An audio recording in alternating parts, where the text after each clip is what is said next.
Hello students, welcome to Amar tuition classes. ये हमारा second lecture है अकाउंट्स ऑफ इंश्योरेंस कंपनी का। फर्स्ट लेक्चर में हमने इंट्रोडक्शन को समझा था। अब सेकंड लेक्चर में हम इस सम्स के फॉर्मेट को समझेंगे। पहले जब आप 11th में थे और आपने पहली बार फाइनल अकाउंट किया होगा तो आपको समझाया गया था कि ट्रेडिंग अकाउंट क्या होता है, प्रॉफिट एंड लॉस क्या होता है, बैलेंस शीट क्या होती है। And trading P&L and balance sheet के फॉर्मेट्स क्या होते हैं। सो सेम ये है, जब इंश्योरेंस कंपनी अपने अकाउंट बनाते हैं फाइनल अकाउंट्स तो सबसे ऊपर वो लिखते हैं रेवेन्यू अकाउंट। ये पहले मैं आपको एक्सप्लेन कर रहा हूँ, फिर आप अपनी नोटबुक में नोट डाउन कर लोगे। नोट डाउन करने के बाद ये फॉर्मेट आपको लर्न करने हैं, उसके बाद आप सम्स कर पाओगे। एक बार फॉर्मेट लर्न हो गए उसके बाद सिर्फ वैल्यू ही रखनी है। जैसे मैं आपको फाइनल अकाउंट का एग्जांपल दूं कि आपको पता है ट्रेडिंग में क्या आता है, P&L में क्या आता है, बैलेंस शीट में क्या आता है, तो आपको वैल्यू रखनी होती है। सेम यहाँ पर भी कुछ ऐसा ही है। सो इंश्योरेंस कंपनी का जो प्रॉफिट और लॉस होता है उस अकाउंट को रेवेन्यू अकाउंट कहते हैं। ये प्रॉफिट एंड लॉस अकाउंट जैसा होता है। पहले particular, schedule number, amount and amount. सबसे ऊपर इनकम्स आती हैं। सबसे ऊपर हम इनकम्स लिखेंगे कि इनकम में कौन कौन सी इनकम्स हैं। सो प्रीमियम, अगर इंश्योरेंस कंपनी को प्रीमियम रिसीव्ड हुआ है, यहां पर लिखेंगे प्रीमियम रिसीव्ड। प्रीमियम रिसीव्ड तो ये इंश्योरेंस कंपनी की इनकम होती है, जिसे हम शेड्यूल नंबर 1 कहते हैं। अब शेड्यूल 1 क्या होता है वो हम यहां पर नीचे सीखने वाले हैं। उसके बाद होते हैं अदर इनकम्स। अदर इनकम में एक है interest and dividend received. Insurance company के पास जो एक्स्ट्रा पैसा होता है वो कहीं ना कहीं ये इन्वेस्ट करते हैं, तो वहाँ से इंटरेस्ट या डिविडेंड मिलता है। एंड दूसरा है profit on sale of assets. कोई एसेट सेल किया, उस पर प्रॉफिट हुआ। समझो लैंड एंड बिल्डिंग लिया था, सेल किया, प्रॉफिट हुआ, तो ये टोटल हम यहाँ पर काउंट करेंगे टोटल इनकम। ये टोटल ए क्या है, टोटल इनकम। नाउ एक्सपेंसेस कौन कौन से होते हैं। So first is claims. Claim के लिए हम शेड्यूल 2 सीखेंगे, ऐसा ही एक फॉर्मेट है। क्लेम पेड, जितने भी क्लेम्स आते हैं वो इंश्योरेंस कंपनी का एक्सपेंडिचर होता है। Then commission paid, insurance company के एजेंट्स होते हैं। जैसे कोई आपको बोल रहा है मैं LIC एजेंट हूँ, तो उन एजेंट्स को कमीशन पे करना पड़ता है, तो वो भी इंश्योरेंस कंपनी के लिए एक्सपेंस हो गया। Operating expenses, schedule number 4। अब ये 4 क्या है, उसमें पूरी लिस्ट है कि कौन कौन से ऑपरेटिंग एक्सपेंसेस होते हैं। ऑपरेटिंग एक्सपेंसेस में कंपनी में इतने सारे एम्प्लॉयज़ काम करते हैं, उनकी सैलरी, स्टेशनरी यूज़ करते हैं, प्रीमाइसिस का रेंट होगा, तो ये सारी चीज़ें आ जाती है। अदर एक्सपेंसेस में है बैड डेब्ट्स। हो सकता है इंश्योरेंस कंपनी का कोई बैड डेब्ट्स हुआ हो, वो यहाँ पर लिखेंगे। देन डेप्रिसिएशन, इंश्योरेंस कंपनी के पास इतने सारे अपने एसेट्स होते हैं, कंप्यूटर, फर्नीचर, एयर कंडीशन, इन सब का डेप्रिसिएशन होता है, वो लिखेंगे। And the last is loss on sale of assets. कोई एसेट्स इंश्योरेंस कंपनी ली थी, समझो किसी कंपनी के शेयर्स लिए थे और अब वो लॉस हो गया उनको, तो वो लॉस यहाँ पर लिखेंगे।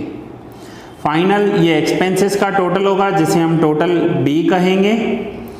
And net profit count calculate करने के लिए, काउंट करने के लिए A माइनस B करेंगे, ये हो जाएगा नेट प्रॉफिट। तो ये जो मैंने आपको रेवेन्यू अकाउंट समझाया, revenue account as good as और कुछ नहीं है, ये प्रॉफिट एंड लॉस अकाउंट जैसा है। पहले इनकम कैलकुलेट करो, फिर एक्सपेंस कैलकुलेट करो और माइनस करके नेट प्रॉफिट कैलकुलेट कर लो। नेट प्रॉफिट या नेट लॉस मिल जाता है। तो ये अब आप नोट डाउन कर लो। अब ये जो शेड्यूल 1, शेड्यूल 2, शेड्यूल 3, शेड्यूल 4 हैं, ये भी चारों अलग अलग शेड्यूल हैं, ये भी आपको समझने हैं, इनके भी फॉर्मेट्स हैं और वो भी आपको नोट डाउन करने हैं। तो अब मैं आपको बता रहा हूँ schedule number 1, premium received account, premium received schedule. So मैं यहाँ से पेज को थोड़ा सा यहाँ से आपको ये तो नोट डाउन हो चुका होगा अभी आपका, ठीक है। नहीं भी हुआ है तो लेक्चर को लास्ट में एक बार रिवाइज करके चेक कर लीजिएगा प्रॉपर लिखा है या नहीं। नाउ हम आगे जाते हैं और हम सीखते हैं schedule number 1, premium received account. अब प्रीमियम रिसीव्ड में क्या क्या होता है, तो ये उसका फॉर्मेट है। First, premium received on direct business. ये डायरेक्ट बिजनेस कहाँ से आता है, तो ये इंश्योरेंस कंपनी के अपने ही क्लाइंट होते हैं जो इनके पास इंश्योरेंस लेते हैं। दूसरा है add premium received on reinsurance accepted. Reinsurance क्या होता है ये मैं ड्यूरिंग सम आपको समझाऊंगा, अभी सिर्फ मैं आपको फॉर्मेट एक्सप्लेन कर रहा हूँ। री इंश्योरेंस एक्सेप्टेड हम ड्यूरिंग सम देखेंगे, आज के लेक्चर के लिए सिर्फ आप फॉर्मेट नोट डाउन करना समझिए। देन आगे हम उसमें से माइनस करेंगे premium paid on reinsurance seeded. ये माइनस करने के बाद जो फाइनल टोटल आएगा उसे हम कहते हैं नेट प्रीमियम, उसे हम कहेंगे नेट प्रीमियम। अब उसमें है एडजस्टमेंट फॉर रिजर्व्स, जिसमें है reserve for unexpired risk, additional reserve and in दोनों में से माइनस करेंगे ओपनिंग रिजर्व। इनका जो फाइनल टोटल आएगा वो आउटर कॉलम में लिखेंगे एंड नेट प्रीमियम में से ये माइनस करना है। देखो यहाँ पर साइन लिखा हुआ है लेस, तो आउटर कॉलम में इसमें से ये माइनस करेंगे तो ये आ जाएगा हमारा फाइनल टोटल। ये री insurance accepted and re insurance seeded, ये क्या होता है ये मैं ड्यूरिंग द सम्स कवर करूंगा आपका। अभी आप फॉर्मेट नोट डाउन कर लीजिए सिर्फ, ठीक है। चलिए नाउ जैसे हमने फर्स्ट देखा कि प्रीमियम का शेड्यूल 1 था, अब शेड्यूल 2, शेड्यूल 3 एंड शेड्यूल 4 का मैं आपको फॉर्मेट एक्सप्लेन कर रहा हूं। तो शेड्यूल 2 कौन सा है, क्लेम्स का। तो अब हम शेड्यूल 2 पर आते हैं। अब ये है शेड्यूल नंबर 2, क्लेम्स पेड। अब ये फॉर्मेट मैं एक्सप्लेन कर दूं। क्लेम्स पेड में claims paid on direct business, ये कंपनी का अपना बिजनेस होता है जिस पर कंपनी ने क्लेम पे किया है। अब उसमें ऐड करना है claim paid on reinsurance accepted और उसमें से हमें माइनस करना है claim received on reinsurance ceded. Finally हमें एक और पॉइंट इसमें ऐड करनी होती है, legal expense relating to claim. कई बार इंश्योरेंस कंपनी क्लेम एक्सेप्ट करती है बट जो पॉलिसी होल्डर होता है वो उन क्लेम से सेटिस्फाइड नहीं होता है। तो हो सकता है उसने कोर्ट में केस किया हो और कोर्ट में जब केस करते हैं तो उसके लिए जो एक्सपेंस होता है उसे लीगल एक्सपेंस कहते हैं। सो फाइनली ये हो गया क्लेम्स पेड। देन नेक्स्ट जो है schedule number 3, commission. Insurance company को कमीशन पे करनी होती है अपने एजेंट्स को। So commission on direct business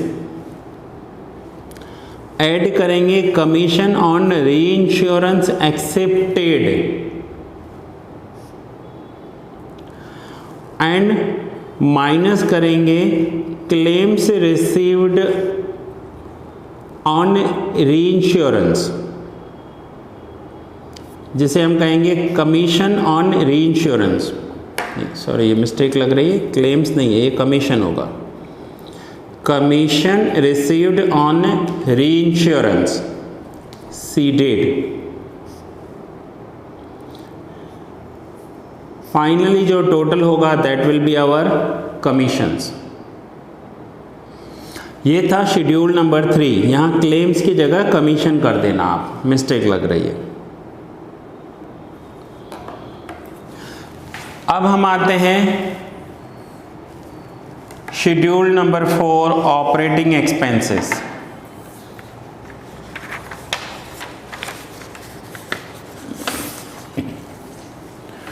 schedule number 4, operating expenses. तो ऑपरेटिंग एक्सपेंसेस का फॉर्मेट कैसा है कि उस कंपनी में होने वाले जितने भी एक्सपेंसेस हैं, जैसे management expenses, administration expenses, salary, जो स्टाफ काम करता है उनको सैलरी देते हैं, rent, taxes, stationery and printing, audit fees. Audit fees क्या होती है? जो चार्टर्ड अकाउंटेंट को पे की जाती है कंपनी के बुक्स ऑडिट करने के लिए, उसे ऑडिट फीस कहते हैं। And other legal expenses. इन सबको टोटल करेंगे और वो जो टोटल होगा वो होगा operating expenses. Now schedule number 1, 2, 3 and 4 के जो टोटल्स होंगे, वो जो ये पहला हमने रेवेन्यू अकाउंट बनाया है, उस रेवेन्यू अकाउंट में हम लिखेंगे। जैसे फॉर एग्जांपल हमने शेड्यूल नंबर 1 बनाया, शेड्यूल 1 का जो पूरा टोटल निकलेगा ये नीचे, वो हम रेवेन्यू अकाउंट में यहाँ पर लिखेंगे। फिर हमने शेड्यूल 2 बनाया क्लेम्स का, और क्लेम्स का जो टोटल आएगा वो हम यहाँ पर लिखेंगे। तो ये जो 4 शेड्यूल बनाए हैं, इन चारों के जो टोटल्स आएंगे वो रेवेन्यू अकाउंट में लिखेंगे एंड फाइनली रेवेन्यू अकाउंट का हम टोटल करेंगे। सो ये है अकाउंट्स ऑफ इंश्योरेंस कंपनी। मैं आपको बता दूं, पूरा फॉर्मूला बेस्ड है। फॉर्मूला बेस्ड क्यों कह सकते हैं? फॉर्मेट बेस्ड है कि कुछ चैप्टर्स क्या होते हैं कि आपको फॉर्मूला याद हो गई, आपको इजी लगेगा। फॉर्मेट याद हो गया, आपको इजी लगेगा। सो फॉर्मूला बेस्ड या फॉर्मेट बेस्ड, याद तो आपको यही रखना है। सो ये लर्न कर लीजिए, आपके लिए चैप्टर बहुत इजी हो जाएगा। अगर ये लर्न नहीं किया, चैप्टर हार्ड लगेगा। सिंपली वैल्यूज पुट करनी है और कुछ भी नहीं करना है, ठीक है। सो ये फॉर्मेट आप नोट डाउन कर लीजिए, एक बार लेक्चर को रिवाइज करके देख लीजिए। नेक्स्ट लेक्चर में हम सम्स कंटिन्यू करेंगे। ये लेक्चर मैं यहाँ पर ही पूरा कर रहा हूँ।